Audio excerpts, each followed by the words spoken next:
Valérie Expert, Gilles Gansman. Bonjour Gilles. Bonjour Valérie. Bonjour, mardi 22 novembre, l'émission Média avec un des mythes de la télévision, Gérard Rolls qui est avec nous. Une légende même. Une légende, absolument. Non, c'est trop. Si, quand même. Si, quand même. Et donc, J'ai eu Combien de beaucoup de temps de chance. télévision? 44 ans.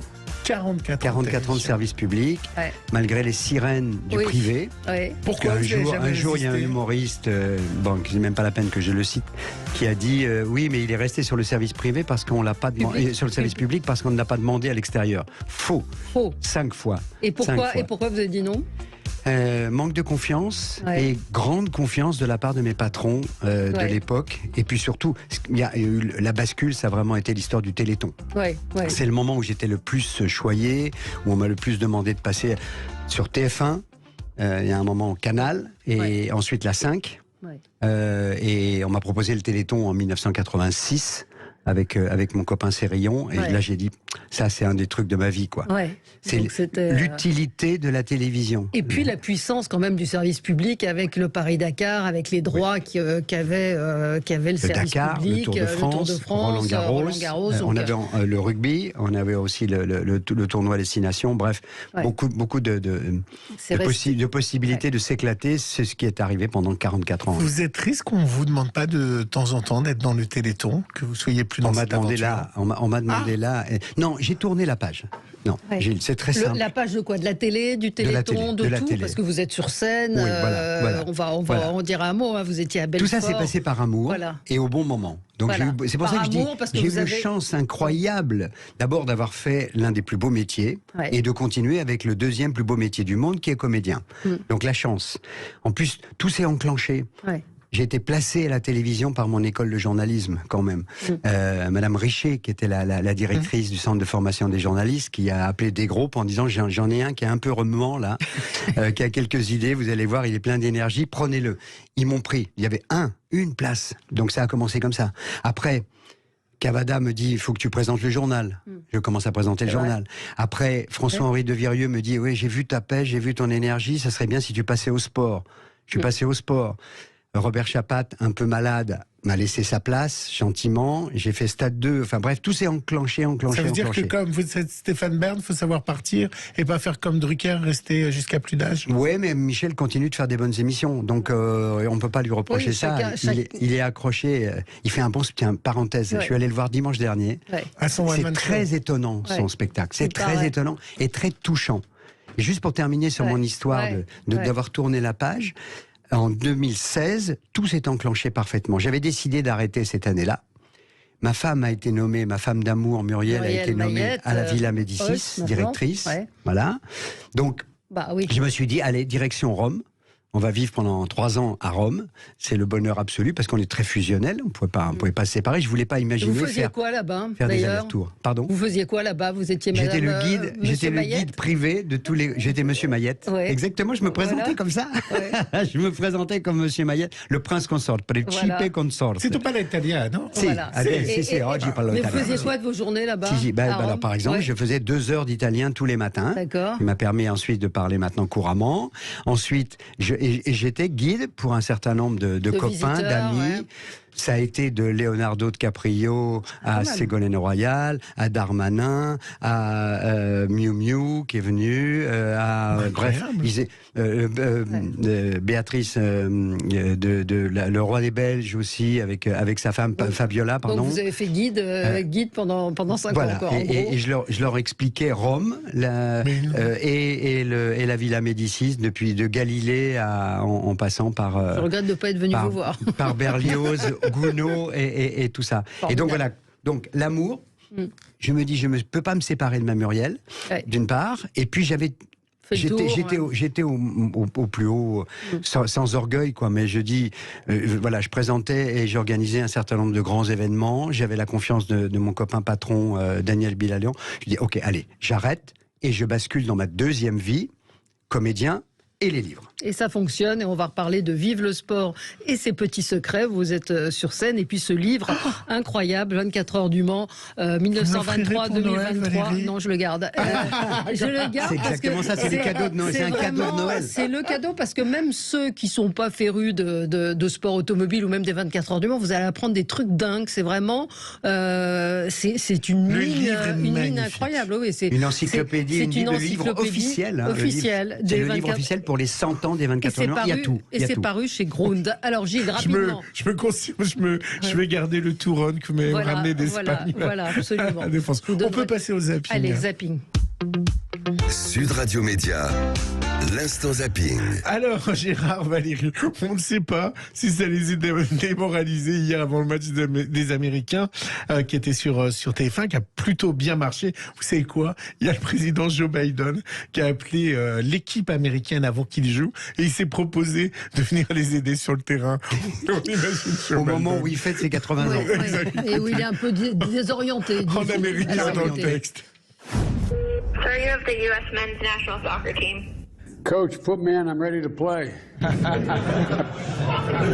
You guys, I know you're the underdogs, but tell you what, man, you got some of the best players in the world on your team, and you're representing this country, and I know you're going to play your hearts out. So let's go shock them all. Vous êtes les meilleurs, les gars. Vous êtes les meilleurs. On verra si ce soir Emmanuel Macron va appeler Hugo Lloris. Ils ont gagné ou pas les États-Unis les États-Unis hier, comme vous êtes. Hein. Vous suivez ou pas la Coupe du Monde, Gérard? Je l'ai pas encore suivi parce que j'étais sur scène. Oui, ce soir et même cet après-midi, oui, parce que ça commence à vraiment être intéressant. On va voir cet après-midi, à 14h, là, les deux prochains adversaires de l'équipe de France. Je crains beaucoup les Danois, le Danemark, contre la Tunisie, qui est aussi une équipe surprenante. Donc, ça a été un partout hier, m'a-t-on dit dans l'oreillette. Oui, hier soir, oui. Hier soir sur les États-Unis. Alors évidemment, désormais, comme vous venez de le faire, Valérie, les politiques ont le droit à la question: allez-vous regarder le match des Français? Et dans l'ordre des réponses, c'est Quotidien qui les a épinglés. Je vous propose d'écouter Mathilde Panot de la France Insoumise, Jérôme Gagne du Parti Socialiste et Bruno Le Maire, notre ministre. Ils savent pas quoi répondre quand même par rapport au Qatar. On ne veut pas poser la question sur un plan individuel. Je ne veux pas passer un message de culpabilisation individuelle, ça ne m'intéresse pas. Panot boycott mais laisse le libre arbitre français, une belle façon de ne pas se mouiller. Option 2, je regarde mais je suis gêné. Moi je suis un supporter de l'équipe de France, donc c'est pour ça qu'on a cette espèce d'injonction contradictoire, parce que c'est une fête populaire, mais là on est confronté à quelque chose qui ne va pas. Et option 3, je bosse comme un fou mais je regarderai d'un œil. Je reçois des maires demain soir, mais nous installerons des écrans de télévision pour pouvoir suivre le match, oui. Et pas de trace d'un quelconque boycott pour l'instant dans les audiences, plus de 5 millions hier pour Qatar-Équateur. Et hier, TF1 a également fait un super score. Alors, qu'est-ce qu'on fait? On se met un masque sur les yeux ou on regarde? Non, vous regardez et dire. Vive le sport. Voilà, c'est ça pour moi, c'est ça la synthèse. Regarder et dire. Il n'y a aucune raison de boycotter le sport. En revanche, il faut dire les choses.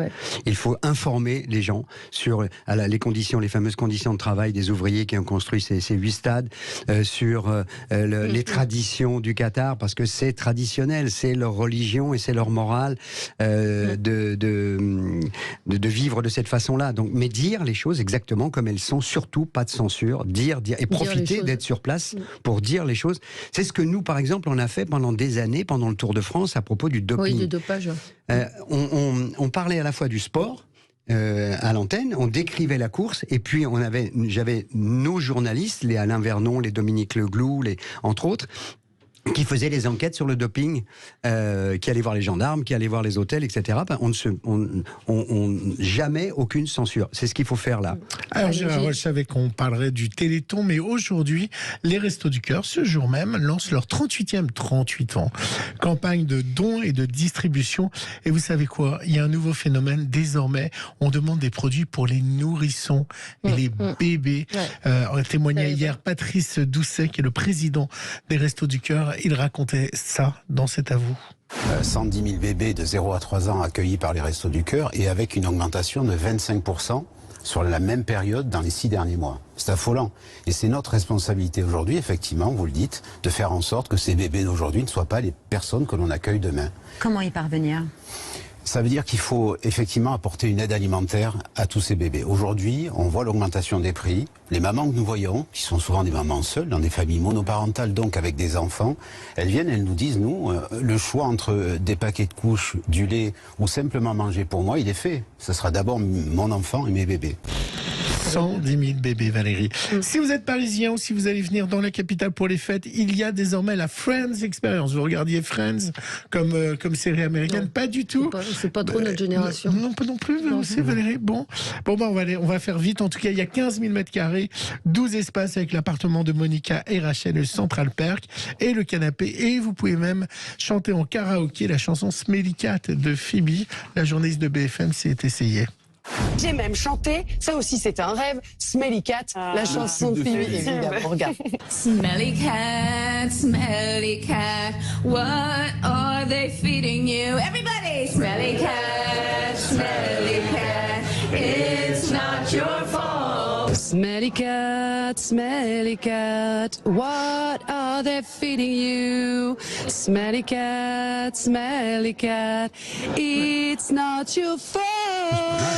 Oh, c'est pas mal. Surtout l'accent, très bon accent américain. Ah, je voulais vous le faire chanter parce que je sais que vous êtes chanteur, mais vous ne suivez pas la série. J'ai raté mon effet. Très bon chanteur, Gérard. Je peux chanter les Beatles, je peux chanter Gainsbourg. Johnny, toute la musique que j'aime. Toute la musique que j'aime aussi. Mais pas Smelly Cat. Mais j'avoue, j'en ai bavé, pas vous, mon amour. Avant d'avoir eu vent de vous, mon amour. Ne vous déplaise en dansant la javanaise. Prochaine carrière, chanteur. Pourquoi j'ai pas fait je le fais de temps en temps pour des œuvres caritatives. Absolument. J'ai joué pour la Ligue contre le cancer, pour les orphelins des pompiers, des choses comme ça. Et c'est un petit regret, on m'a jamais fait signe pour les restos du cœur. Faire un album. Pour les restos, j'aurais adoré faire un numéro. Il faut avoir la carte. Mais vous n'avez pas la carte peut-être, effectivement, des restos. C'est comme ça. Allez, on se retrouve dans un instant, on va parler des 24 heures du Mans, un livre magnifique, les 100 ans de légende. C'est un... Voilà, je le touche parce qu'il est vraiment magnifique. C'est paru chez Grund et on en parle avec Gérard Rolls dans un instant. Sud Radio Média, l'invité du jour. L'invité du jour, c'est Gérard Rolls. Vous allez prendre un abonnement, Gérard Rolls, parce que vous étiez venu nous présenter. Vous publiez des livres qui sont remarquables à chaque fois. Mais j'aime bien Sud Radio, j'aime bien Valérie Expert et Gilles, donc j'aime bien parler vrai. 24 heures du Mans, 100 ans, 1923-2023, 100 ans de légende. C'est une... Oui, on peut dire c'est la Bible des 24 heures du Mans. C'est une encyclopédie. Alors, Denis Bernard, Basile Davoine. Julien Holtz et Gérard Holtz, célébration d'une course visionnaire parce qu'il y a eu énormément d'inventions. Alors on peut feuilleter, moi je vous l'ai dit au début d'émission, je suis pas passionné par la bagnole, mais il y a plein de petits chiffres, l'iconographie est magnifique, l'impression est très belle parce que j'ai remarqué que maintenant avec l'écologie on avait du papier un peu buvard moche, là c'est vraiment très très beau. Et puis Valérie, les archives, vous avez eu accès à toutes les archives comme c'est le de livre officiel, Club, c'est ça? Voilà, comme c'est le livre officiel, on a travaillé la main dans la main avec l'ACO, l'Automobile Club du Mans, donc de l'Ouest, et qui nous ont ouvert leurs archives, qui nous ont permis d'aller voir un peu à gauche et à droite, et de photographier aussi, d'avoir les vieux modèles de voitures. Mais par exemple, ce qu'on ne sait pas à propos de cet événement, de cette fête de l'automobile qui a lieu tous les ans au mois de juin, donc au Mans, ce qu'on ne sait pas, c'est que nos freins à disque aujourd'hui sur les voitures, ça vient du Mans. Les anti-brouillards, la ligne blanche au milieu de la route. Ça. Voilà, la ligne blanche au milieu de la route aujourd'hui, qui est un facteur de sécurité extraordinaire. Ça vient des 24 heures du Mans. Les anti-brouillards. Les LED sur les voitures. L'électricité, c'est-à-dire le début de l'utilisation de l'électricité, l'hybride, le début, ça a été aux 24 heures du Mans. Et bientôt, on va avoir des voitures à hydrogène. En 2024, il est prévu d'avoir maintenant un secteur, une compétition avec de l'hydrogène. C'est un laboratoire extraordinaire en marge de cette fête qui fait venir des spectateurs du monde entier. Qu'est-ce qu'elle a de particulier, justement, cette course par rapport à d'autres? Je crois qu'il y a Monaco et Indianapolis. Voilà, les trois grands rendez-vous de l'automobile. Très peu, d'ailleurs, de pilotes ont gagné. Il y en a même qu'un qui a gagné de ces trois légendes. C'était qui? Graham Hill. Graham Hill, l'anglais. Vous êtes incollable si je vous pose des questions? Pas du tout. Non, pas du tout, parce qu'on s'est répartis d'abord avec Basile et Denis et Julien, on s'est répartis les... Non, mais je peux quand même répondre sur un certain nombre de choses. Alors pourquoi? Parce que c'est donc fête de l'automobile, d'abord parce que ça dure une semaine en fait. Le Mans, on commence à fabriquer le circuit, dont une partie est sur la route nationale, à l'extérieur, un circuit qui fait 13 km 626. Donc, ensuite, il y a l'ouverture du circuit pour les gens, c'est-à-dire que le public peut aller sur la piste, peut aller voir les stands le vendredi. Il y a la parade des pilotes. On leur fait la fête, ils défilent dans la ville. Et puis cette ambiance extraordinaire pendant la course, donc en général le samedi de 16h au dimanche 16h, il y a des concerts de rock'n'roll, il y a des bals populaires, ils voient parmi les plus belles voitures du monde, parce que c'est vrai qu'entre les Ferrari, les Ford, de tout ce qui s'est passé, les Mercedes dans le passé, les Peugeot, les Talbot, etc. Donc, il y a une communion, au-delà même de l'aspect sportif, sur cette fête-là. Oui. Je vais vous emmener en 1923, écoutez cette archive de l'INA. 1923, une Chenard & Walker pilotée par Lagache et Léonard remporte la première édition à la moyenne de 92 km/64. 2 ans plus tard, en 1925, les étrangers manifestent leur intérêt pour l'épreuve. Américains, Anglais, Italiens s'y donnent rendez-vous. C'est le départ d'une grande course internationale dont les rivalités passionnent déjà le monde entier. Ah, c'est formidable d'avoir retrouvé ça. Mais alors, ce n'est pas la voix de l'époque, parce que j'ai reconnu Daniel Leclerc, qui ne date pas de 1923. Et la vitesse a considérablement augmenté. Le record de vitesse, en fait, et dans le bouquin, donc on a hésité pour le mettre, pour mettre le chiffre, c'est 407. Pourquoi nous, on a inscrit 405. Parce qu'officiellement, c'était la marque de la Peugeot, qui était une WM, avec un moteur Peugeot, Dorchy, le pilote, qui a battu le record absolu de vitesse sur la ligne droite des Hunaudières avec 407. Comment on maîtrise la voiture à cette vitesse-là? Elle est collée au sol. Elle est collée au sol. C'est un effet au sol. Je vous avoue, moi, j'ai eu la chance de faire une course. J'ai fait 2 courses au Mans sur le grand circuit. Une avec une Formule France et une avec une Lamborghini Diablo. Avec la Lamborghini Diablo, elle n'était pas complètement équipée course et il y avait encore un compteur de vitesse. Dans la ligne droite des Hunaudières, j'ai baissé les yeux sur mon compteur. Je suis monté à 308 km/h. Le freinage, là, il faut pas le manquer, quoi. Il faut pas le manquer. Il y a les chicanes. Maintenant, on a mis les chicanes. C'est ce qui a beaucoup changé pour ralentir. Pour ralentir. Quand on voit les panneaux freinage 200 mètres, 150 mètres, 100 mètres, là, il faut pas se manquer. C'est vrai que dans les voitures de Formule 1 et les voitures, on enlève le vitesse parce qu'ils veulent pas savoir à quelle vitesse ils vont. Alors c'est pas pour pas savoir, c'est que ça a pas beaucoup d'importance. Ils ont pas de vitesse en fait. Non, pour les pilotes, ça a pas beaucoup d'importance. Ce qui est très important, c'est le régime moteur. C'est de savoir si on met pas le moteur dans le rouge, on va dire. C'est un peu comme les arrêts cardiaques. Voilà, ça c'est le plus important. Le pilote, et d'ailleurs, il y a une lumière rouge qui s'allume sur le fameux volant maintenant où il y a 36 informations. Bien sûr, si jamais il passe un régime moteur, par exemple en décélérant trop vite, en rétrogradant par exemple. Mais non, il n'y a pas de compteur de vitesse, ça servirait à rien pour les pilotes. Et alors il y a eu plein de stars, j'ai découvert, moi, Paul Newman. Deuxième. Un vrai pilote. Paul Newman, les Gentleman Drivers, vous allez apprendre plein de choses. Hein. C'est une multitude. Jean-Claude Killy a fait les 24 heures du Mans. Jean-Louis Trintignant a fait les 24 heures. De Chavannes. Il n'est pas allé au bout, je crois. Non, malheureusement, il a cassé. Parce que ça, c'est un drame, ça, quand on casse. Et quand je dis que c'est un livre qui est bien pour tout le monde, c'est par exemple, il y a l'équipement d'un pilote. Donc là, c'est très graphique avec le dessin, la cagoule, l'équipement qui est assez incroyable, le gilet réfrigérant. Donc on apprend plein de choses. Il n'y a pas beaucoup de femmes. Alors, il y a la fille de Jackie X, c'est ça? Vanina X, c'est le témoignage un peu particulier. Sinon, on a quand même cité toutes les femmes depuis 1949 qui ont participé. Tous les ans, il y a, on va dire, 3 ou 4 femmes. On a cité Anne-Charlotte Vernet, on a cité donc Vanina, Sophia Flörsch, Désirée Wilson, Michel Mouton aussi. Michel Mouton qui a été qui a gagné, alors qui a été vice-championne du monde de rallye. Les toutes premières, c'est en 1930. Les 2 qui ont gagné en en 1930, donc elles s'appellent Odette Sicot et Marguerite Mareuse. C'était elles ont terminé très précurseur. Hein. 7e en 1930, ces deux femmes. Vous continuez le vélo, c'est Gilles, un auditeur qui pose la question. La réponse est oui. Combien de kilomètres par an? Je viens de récupérer là, un vélo Origine, un vélo 100% français, formidable.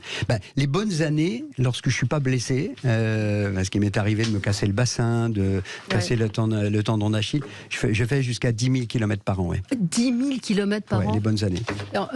Et combien, combien de temps, en séquence je roule 2 ou 3 fois par semaine, et à chaque fois 2 ou 3 heures, plus des compétitions, ce qu'on appelle des cyclosportives, qui font la plupart du temps 200 km. C'est le samedi, ça fait 200 km. Et un mot sur Vive le sport et ses petits secrets. Vous faites comme Michel Drucker, vous racontez vos souvenirs? Alors non, pas du tout. Non, Michel, lui, raconte sa vie.